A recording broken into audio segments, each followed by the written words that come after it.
kan sige, med de chancer, der er i begge ender i slutningen af kampen, eller primært i anden halvleg, så er det vel egentlig fair nok, at den ender kryds, ikke? Men vi kommer jo planmæssigt foran. Ja, og så scorer de på en af deres farlige kontra til 1-1.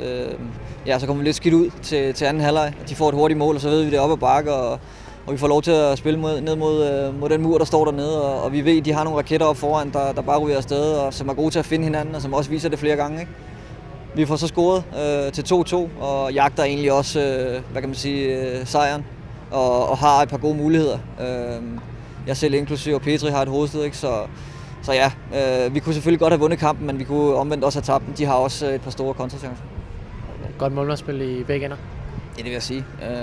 Jeg synes egentlig ikke, at man kan pille så meget ved de afslutninger, der var. Men ja, Jesper har selvfølgelig et par gode redninger, og det har deres også.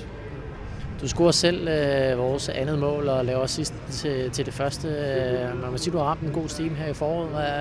Kan du mærke, når du går på banen, så er der et eller andet, der fungerer lige nu?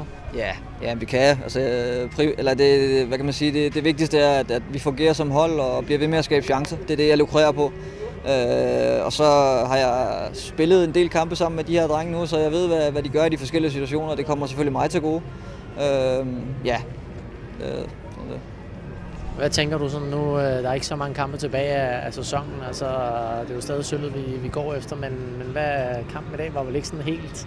Altså, vi piker ikke rigtig. Nej, det er også derfor, vi står og er lidt skuffet, ikke? Jeg synes egentlig, vi bringer fin energi ind i kampen og har en masse dybdeløb og får også spillet boldene godt ned, men vi mangler lige den sidste snært i afleveringerne op omkring deres felt og for at gøre det ekstra farligt, ikke?